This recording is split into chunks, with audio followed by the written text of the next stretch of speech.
Hello again, we're back with Jimmy Copley here at Jerome Marcus's place for the second part of our interview. Jimmy, what would you say was your favourite moment of being a drummer, either live or in the studio? Well, yeah, there's a few, but you know, we did Nebworth with Tears for Fears. Yeah. That was a big highlight in that, you know, vast crowd. And equally playing Ronnie Scott's with Paul Rogers, very quietly, having people sitting there watching you, having a drink, close up, loving everything you do, and doing a surprise show with Jeff Beck. Yes, now you've done a lot of work with Jeff Beck, haven't you? I mean, this particular show was with Robert Plant and his band. Yeah. And we had a sort of special unannounced slot. I don't think even Robert knew. Me, him and Ian Jennings did about 20 minutes on 3 songs. Yeah. And it was like a surprise, and that was amazing, because me and Ian went on. Yeah. Guy says, got a surprise for you. Crowd looked at me and Ian and thought, leave off. Surprise. Not these two again. You know, and then... and Jeff walked on. And that was a high moment, you know. Yeah. We played a great version of Brush with the Blues. It was just... Inspiration. What was your first inspiration to play the drums? Well, I was a small kid in the late 50s. It was rare to hear rock and roll on the radio, and I guess it was hearing All Shook Up that inspired me. And my mother was a pianist, a jazz pianist, and there was always instruments and musicians jamming in the house. Oh, so you had a... So I had an insight into what that was about, and you know, when I sat behind a drum kit, it just seemed to happen. You had a choice of instruments, but you felt that the drums was more natural for you. Yeah, and you know, then as I started to learn, I heard Booker T and the MG's Green Onions, which was the big, massive thing for me. Yeah. And I still don't think there's a better instrumental than that. But and I got into Al Jackson. Yeah. And you know, Joe Modleast. I was going to say. And Bernard Purdie, of course, who's one of my heroes. So they'd be in your top 5. Oh, yeah, absolutely. What about Charlie? Oh, love him. You know, I mean, the Rolling Stones, you know, Bill left. Yeah, yeah. And I don't think it's quite been the same.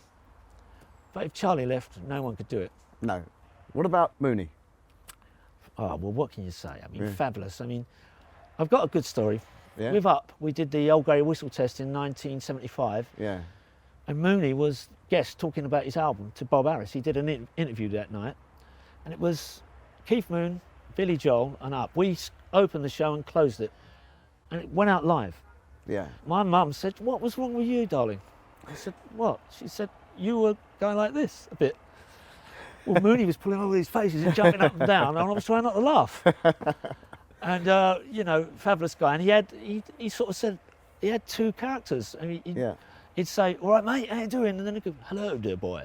You know, I never really knew him, but I met him that night. And I went to see them in 1970 at the Lewisham Odeon. And it was I would say it was the greatest rock and roll show I've ever seen. Yeah. Nothing ever tops it. Yeah. I mean, even Tony Williams, God bless him, you know, one of the great jazz drummers, they asked him at one point who's the freest drummer on the planet. And they thought he'd say someone like Max Roach or this, that, and he said Keith Moon. Yeah, yeah. Keith Moon. Yeah. So that guy just plays free. Yeah. You know. Talking of free, it's Simon Kirke. Yes. Well, one of my favourites. Having worked with Mr. Rogers for a long time, you know, I loved his playing, particularly in free. Yeah. A fantastic drummer with a fantastic feel. Yeah. Got a natural feel. Oh, these people seem to have this very characteristic way of playing, like I mean, Ringo. Well, you know, it's just that's another whole way of playing, different way of playing drums. What he did was completely relevant. It's the human being thing of it all. Each human, you know, we all play differently. When you hear Jeff Beck play, for instance, you just know straight away. Yeah, that it's him playing. It's a touch and a feel. Yeah. What about a favourite style? I mean, I know you play open-handed. I play open-handed, yeah. Yeah. I was being told, I mean, basically it was wrong. And and the reason I'm open-hand stylist was I played a snare drum with my mother playing like stride piano. Yeah. And I led with the left hand. Yeah. Right? Yeah. So when I got on a kit, it was just natural for me to play that way. That way. So the crossover didn't. So they kept telling me, oh, that's wrong, and you know, they say, oh, you sound great, but that's wrong. So I thought, oh, you know, I was a bit. And then an album called The Inner Mountain Flame, by the Mahavishnu Orchestra came out. Billy Cobham. Yeah. And I heard it, and I thought, what? Wow, listen to that. I turned the cover over when I eventually buy it, and there he is playing open hand. So then you knew. That was my salvation. Yeah. That was it. Good enough for him. It's good enough for me. Yeah. Yeah. So it is actually correct. Yeah. Well, after Billy did it, Lenny White from Return to Forever, Chick Corea, came along and he was doing it.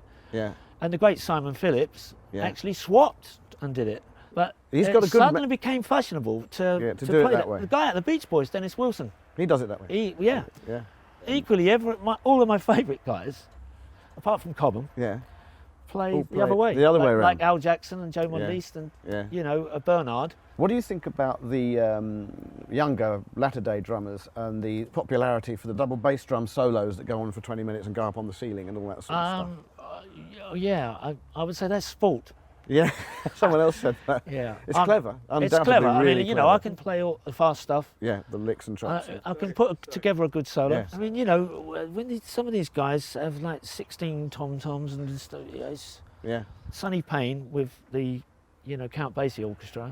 Yeah. I mean, incredible. And he used to do solos where he put the sticks under his arms and all that sort of stuff. It was a big showman thing. So it's not a new thing particularly. No, it's just bigger and louder. I can sit and watch a guy going completely crazy, and then sit and watch Buddy Guy's band, and the guy's just tapping out and making a groove, and that appeals to me better. That appeals to you more. Yeah, exactly. And when you watch these great old masters. Do you think that the drums or drummers are perceived differently now to the way they were 30 or 40 years ago, 20 years ago? Yeah, well, there was a time right up until the 80s. Drummers did start to disappear from the studio, particularly. Yeah. The Linn drum came in, and everything got that stock sound, and which people now are sort of, oh God, why did we do that? Yeah. In that sense, it's definitely coming back now. And perhaps has gained importance. Yes. Because of that. And the thing is, I think if you're a drummer, you've got to cover styles. Yeah. Because if someone calls you up and says, well, can you play this? And you say, no, I don't play that, I'm only a rock drummer. You'll get less phone calls, I mean, I've done everything from Tony Iommi to Josh Groban and in between, And, last week I was in the studio playing just a military bass drum. Yeah. And, got the feel of that right. I quite the producer was knocked out.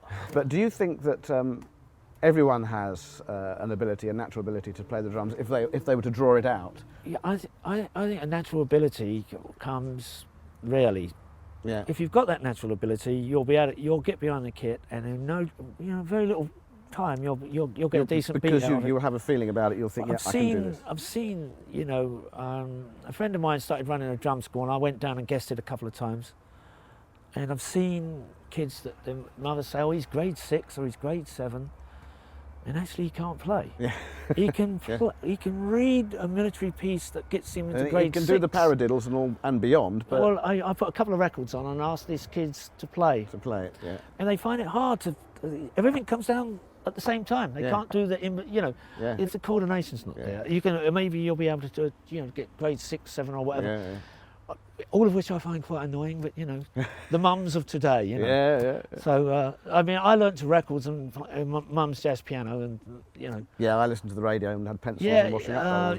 And in that sense, it's a musical way of learning. Yeah. Not an exam. Yeah.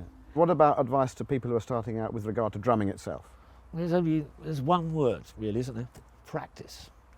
Every day, as many hours as you can, and practice to records. Practice your favourite music. Listen to people. So you play musically. Yeah. Put some rudimental time in.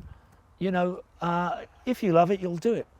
What are Manfred Mann's Earth Band up to at the moment? Well, we're on tour. As I said, we do the 3-day-a-week thing. Yeah. And we generally throughout Europe. Yeah. We played big crowds over there. We do a lot of festivals with people like Journey and Foreigner. Yeah.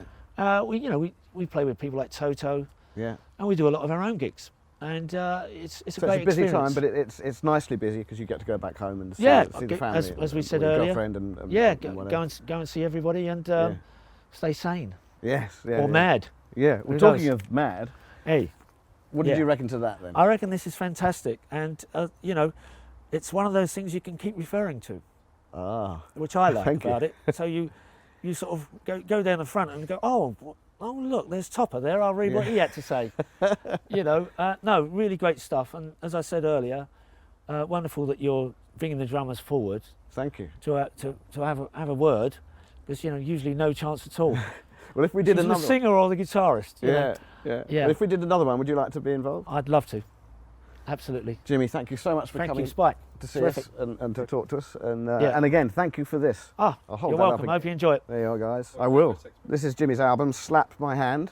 Yeah.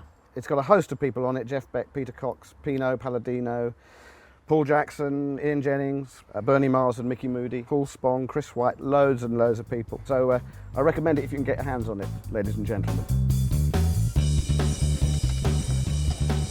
Hi folks, hope you enjoyed the second part of our interview with Jimmy Copley. For the first part and all our interviews, click on the buttons there. Coming soon, I'm very excited about this, a Mad, Bad and Dangerous special featuring Charisse O'Shea and Emily Dolan Davis. There you are, Aaron. I hope we're clear now. For now, Spike. For now. Please always remember to like, subscribe and share with all your friends. Don't forget, Mr. Buchanan's on the other end of this phone if I need him.